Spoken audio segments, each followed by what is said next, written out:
বাড়িতে কেউ আছো? হ্যাঁ বুড়িমা, বলুন কেন ডাকছিলেন আমাকে? আপনার কি কিছু দরকার? আসলে টুনি, আমার 3 দিন ধরে শরীর খুবই খারাপ, খাবার খুঁজতে যেতে পারছি না, তাই তোমার কাছে যদি কিছু খাবার থাকে আমাকে দেবে একটু। দাঁড়ান দাঁড়ান বুড়িমা, আমি এক্ষুনি খাবার নিয়ে আসছি। এই নাও বুড়িমা, তুমি খেয়ে নাও। ভাগ্যিস আমি আর আমার মেয়ে খেয়ে এই আমটুকু বেঁচেছিল, না হলে তোমাকে যেভাবে ফিরিয়ে দিতাম। যাও যাও বুড়িমা, তাড়াতাড়ি খেয়ে নাও।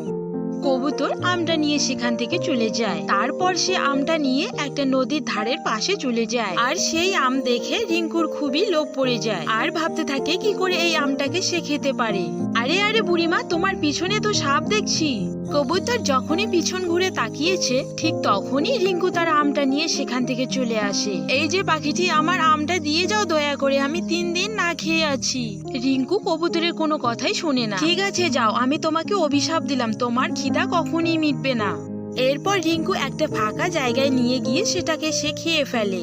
এরপর রিঙ্কু মনের আনন্দে বাড়ি ফিরে যায়।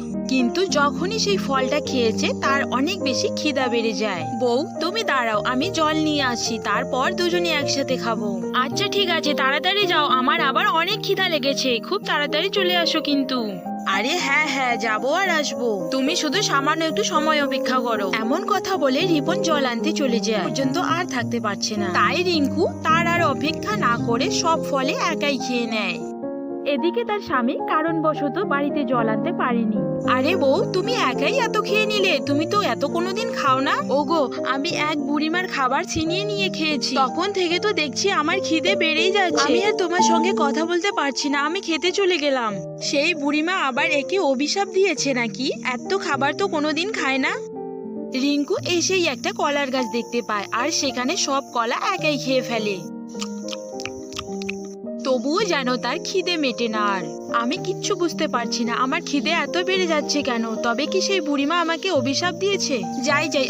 এরপর রিঙ্কু আর একটা ফলের গাছে চলে যায়, আর এদিকে তার স্বামী তার পিছন পিছন আসতে থাকে। একে একে গাছের সব ফল শেষ করে দেয়, তবুও যেন তার খিদে মিটছে না। এসব দেখে তার স্বামী পুরোই অবাক হয়ে যায়। না না, ব্যাপারটা আর ভালো দেখছি না, চাই টুনিকে সব কথা বলে আসি। ঘটে যাওয়া সমস্ত ঘটনা রিপন তাকে খুলে বলে। সবই তো বুঝলাম, কিন্তু এই অভিশাপ থেকে মুক্তি পেতে সেই বুড়িমাকে আমাদের খুঁজতে হবে। হ্যাঁ হ্যাঁ টুনি বোন, তবে তাই চলো তাই চলো, আমার বউটা অন্যরকম হয়ে গেছে গো, চলো বেরিয়ে পড়ি। টুনি ও রিপন সেই বুড়িমাকে খুঁজতে বেরিয়ে পড়ে। খুঁজতে খুঁজতে প্রায় হাঁপিয়ে যাওয়ার মতো অবস্থা। অনেক খোঁজাখুঁজির পর সেই বুড়িমাকে দেখতে পায় তারা। বুড়িমা, সর্বনাশ হয়ে গেছে গো। এরপর টুনি ঘটে যাওয়া সমস্ত ঘটনা সেই বুড়িমার কাছে সবটা খুলে বলে। হ্যাঁ বুড়িমা, আমার বউকে তুমি ক্ষমা করে দাও, ওর হয়ে আমি তোমার কাছে ক্ষমা চাইছি। রিপন অনেক কাকুতি মিনতি করতে থাকে। একটা শর্তেই আমি ওকে অভিশাপ মুক্ত করে দিতে পারি।